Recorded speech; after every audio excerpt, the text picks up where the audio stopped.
भगवान श्री कृष्ण ने बताया, पूर्व जन्म किस पाप के कारण धृतराष्ट्र अंधे जन्म थे। हे केशव, मेरे 100 पुत्र मारे गए और मैं अंधा क्यों हुआ? मेरे पूर्व जन्म का क्या पाप है? धृतराष्ट्र अंधे थे, लेकिन जब उन्हें यह पता चला कि गंधारी को संतानों को जन्म धृतराष्ट्र केत्र और एकत्री हुई कुरुक्षेत्र में उनके 100 पुत्र मारे गए थे, एक पिता के लिए इससे दुख की बात क्या होगी कि उसे 100 पुत्रों देने का आशीष है, तो अंधेपन का दुख था का शोक मनाना पड़े। भगवान श्री कृष्ण ने गीता का जो संदेश दिया था उसे अर्जुन के अतिरिक्त संजय और धृतराष्ट्र ने भी सुना था। उसमें भगवान श्री कृष्ण ने कहा था कि सब कुछ पूर्व निर्धारित है, सबको उनके पूर्व के कर्मों का दंड भोगना होगा। धृतराष्ट्र को वह बात स्मरण थी। दुर्योधन और दुशासन मुख्य रूप से पांडवों और द्रौपदी के दोषी थे। उनके मारे जाने को तो धृतराष्ट्र कर्म दंड से जोड़ रहे थे, पर शेष पुत्रों की तो कोई भूमिका नहीं थी। वे क्यों मारे गए, यह प्रश्न धृतराष्ट्र को बहुत परेशान करता था। धृतराष्ट्र ने भगवान श्री कृष्ण से पूछा, मैं अंधा पैदा हुआ,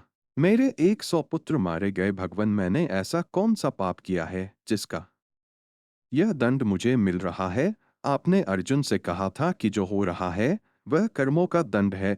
मेरे अंधे होने और 100 पुत्रों के मारे जाने के पीछे क्या कारण है? कृपा करके मुझे यह बताएं। अपने पुत्रों को खोने की पीड़ा से उभरने में यह काम आएगा। भगवान श्री कृष्ण ने कहा, महाराज धृतराष्ट्र, आपने उचित ही सुना था, कर्मों का दंड भोगना पड़ता है, उससे कोई बच नहीं सकता। राजा और सार्थवाह समर्थमान बनाते हैं तो उनसे ज्यादा जिम्मेदार होने की आशा रखते हैं।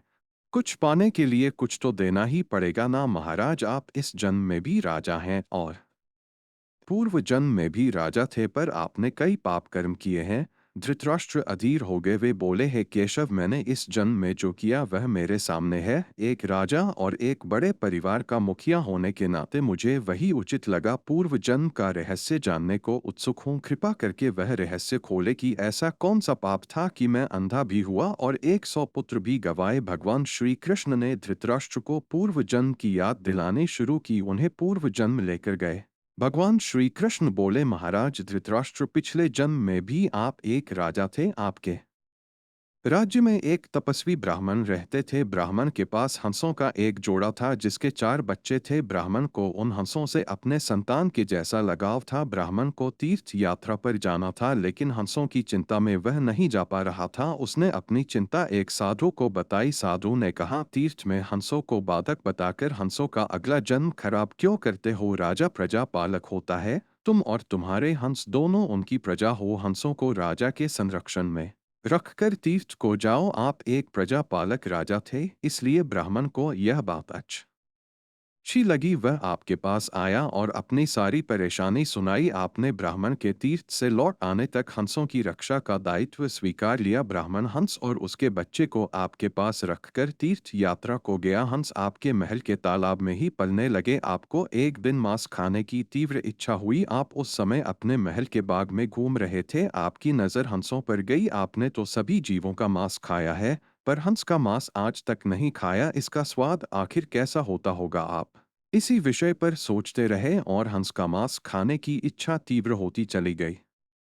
यह इच्छा अब पराकाष्ठा पर पहुंच गई और आप खुद को रोक ना पाए। आपने हंस के 2 बच्चे भूनकर खा लिए। उसका स्वाद आपकी जीभ को लग गया। हंस के एक एक करके 100 बच्चे हुए। आप सबको खाते चले गए। अंततः हंस संतानहीन होकर दुख में मर गया। कई साल बाद वह ब्राह्मण तीर्थ यात्रा से लौटा और आपके पास आया। उसने आपसे अपने हंसों के बारे में पूछा। हंस तो आपके लालच की बलि चढ़ चुके थे। प्रजा पालक राजा यह कैसे कहता कि उसने अपने प्रजा की संपत्ति को चुपके से टली?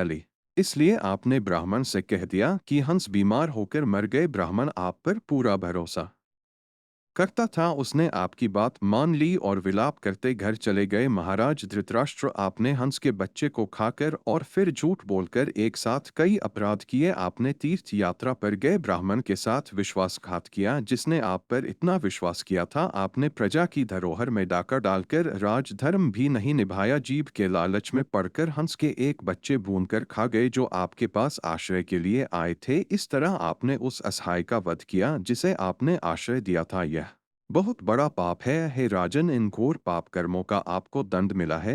जैसे आपने जीभ के लालच में हंस के 100 बच्चे मारे, वैसे ही आपके 100 पुत्र लालच में पड़कर मारे गए। उन सबकी जीव भी आवश्यकता से अधिक उदंड थी, जिसने आप पर आंख मूंद कर भरोसा किया। उस तीर्थ यात्री से आपने झूठ बोला और राजधर्म का पालन नहीं किया। कोई आंख मन कर विश्वास करे तो उसका विश्वास कभी नहीं तोड़ना चाहिए। इसी विश्वासघात के कारण आप अंधे और राजकाज में विफल व्यक्ति हो गए। भगवान श्री कृष्ण ने कहा, सबसे बड़ा छल होता है विश्वासघात, आप उसी का फल भोग रहे हैं।